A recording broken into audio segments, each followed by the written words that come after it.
We are continuing our summer series and flashing back to 2021, which I believe to be the year we're actually mad at.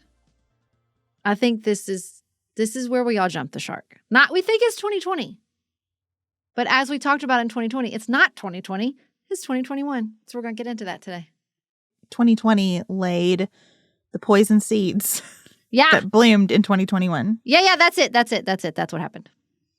Well, before we have this delightful journey back in time. You know what I told I said on Substack, I said, I don't know how to explain it to you that this is both painful and fun. That's our whole business, Sarah. That's what Pantsuit politics is. I don't know how to explain to you that this flashback series is both painful and fun. Well, isn't maturity about being able to handle all the things together at one time? Sure. If maturity means laughing and cussing more in the face of all this. You use the tools available to you. I am getting very mature. Very mature. Well, speaking of laughing and perhaps swearing and having a good time, this is the last chance to get tickets to our live show, which is happening tomorrow. It's finally here. We're so excited. So if you would like to jump in to the virtual ticket pool, we would love to have you there. It's going to be so much fun. There will be chances for you to participate as well. You can watch it from the comfort of your home and at your convenience. That link will be in the notes for you. We are so looking forward to seeing so many of your faces and hugging so many necks in Cincinnati tomorrow. All right, next up, 2021.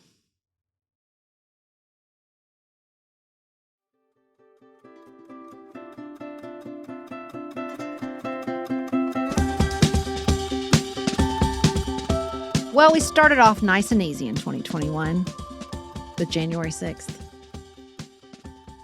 Nice and easy. Just a real on-ramp to the year.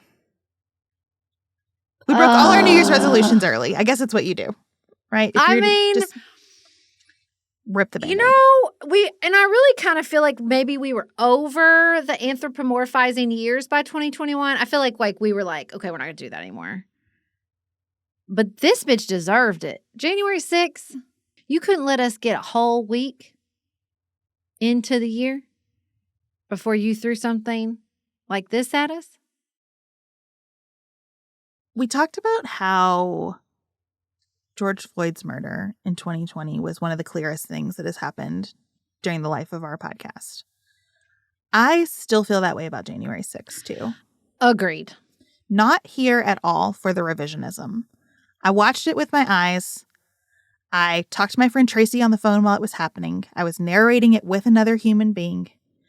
And absolutely nothing that has happened or been written or been told since has changed my mind about what went down that day. And listen, I don't think it's going to work.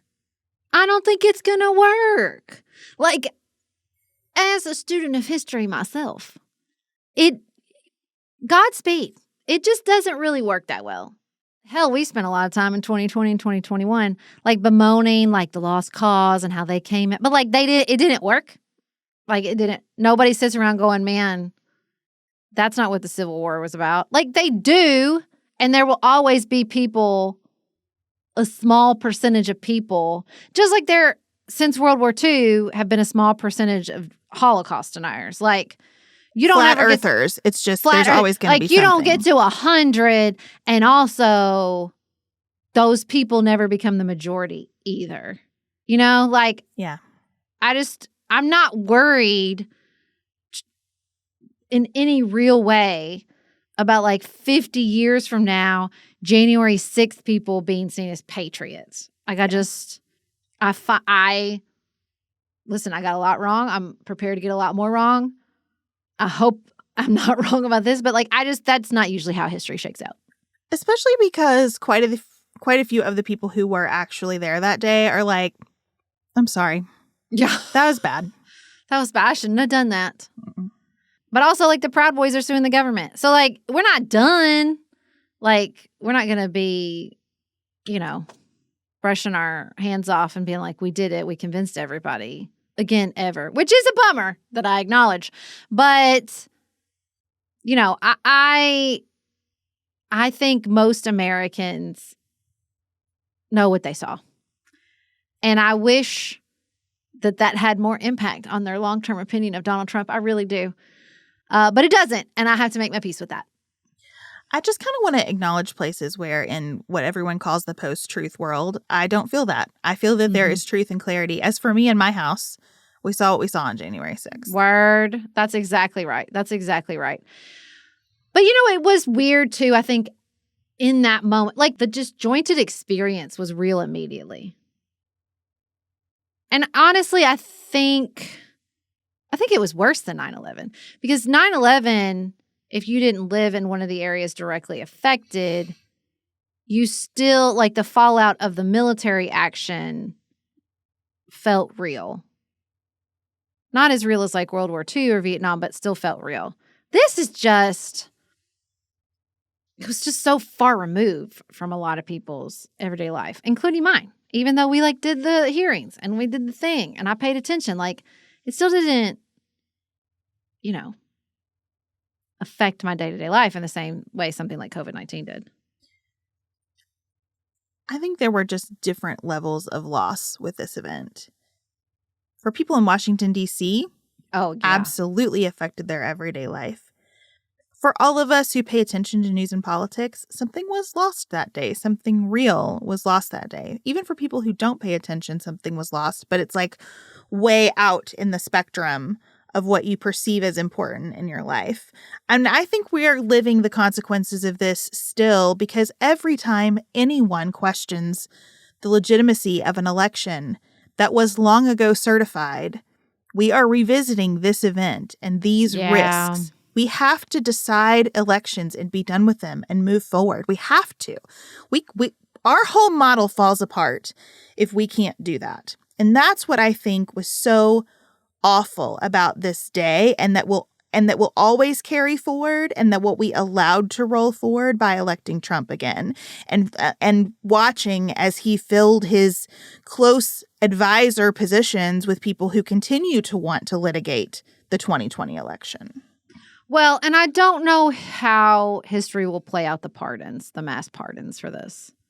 That's the part where I get a little bit like, I wonder what's going to happen there. Like, I wonder how that will be seen. I wonder how that will affect how January 6th is seen. That's the piece of the puzzle I'm not quite sure about. And, you know, I want the impact of this to be one-sided. I want to say, well, yeah, no, they question unless it's MAGA, but that's not true. There are people right now who are questioning the results of 2024 on the left. So, like, it's spreading. And I think they are wrong to do that. Let me say that as plainly as I possibly can. Mm-hmm. We have to be done with elections and move forward and agree on the result even when we don't like it. And that's kind of where I am. I've been and am with the pardons. I think what people did on January 6th was wrong.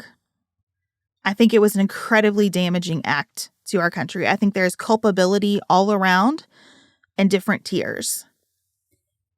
I also think it is wrong for the person who I believe bears the greatest responsibility for January 6th to be elected president, while people who had much less culpability sit in jail. Yeah. And so I just view the pardons as a piece of an unfortunate series of decisions that the United States populace made. And it is a series of decisions that I just have to live with. I can't fight every day for the rest of my life.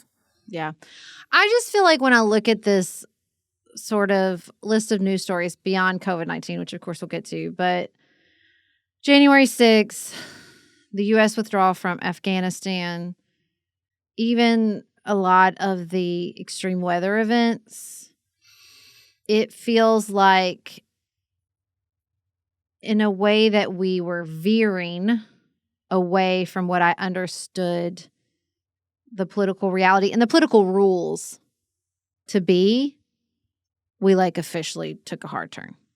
and left everything I understood to be true about, not everything, but a lot of what I understood to be true about American politics, like fully behind. And in ways I'm still trying to like understand. I'm still trying to figure out the new rules of the road, because this feels like when we fully exited and went on a new highway.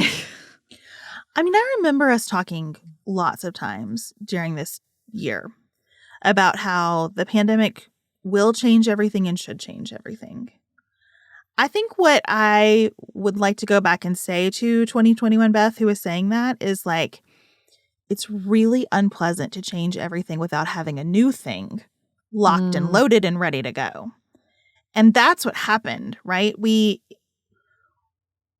abandoned a lot without having a clear vision of what we wanted next, and developing what little vision we had through the prism of just pure exhaustion with ourselves and everybody else. Yeah. So we were not in our most creative space at a time when we really did need to be creating new things. And I think that's why the past few years have felt so depressing in America. Well, I don't think it's just in America. Yeah. I don't want to like smear other people with my own view, but like that's well, what I see. mean, listen, I can't stop thinking about this double date we went on in Paris with these two Parisian journalists, and I just thought, oh, everybody's mad everywhere. Good to know. I feel a lot less lonely now. I just think that the problem with modern life is that our evolutionary fight or flight reaction is particularly ill-suited. We don't need like a physical reaction or run from a saber-toothed tiger. We need to like really lock in our prefrontal cortex, which just goes completely offline. And man, did that play out in 6 Ways to Sunday in 2021, which, you know, we talked about last week. I feel like when I looked back, and I mean like over a lot of this, I thought this was 2020. The memories of 2021 aren't 2020. Like I kind of put a lot of this with the pandemic, but this wasn't when we were processing masks or vaccine or schools, all this. Like it was really during 2021, which I'm like still trying to make sense of. And I think that's important because it is very popular in Democratic circles for people to be angry about any COVID fury being placed at the feet of President Biden. It's really significant to me to look back and realize that so much of my COVID experience that is seared into my memory as very, very hard happened once he was in office. Yeah. I get how the theory goes that, again, it was the mismanagement of 2020 that made 2021 so difficult. I agree with that. I think that's absolutely true.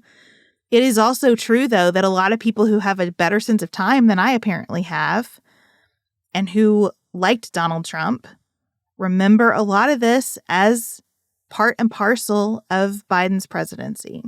Yeah. Let's talk about that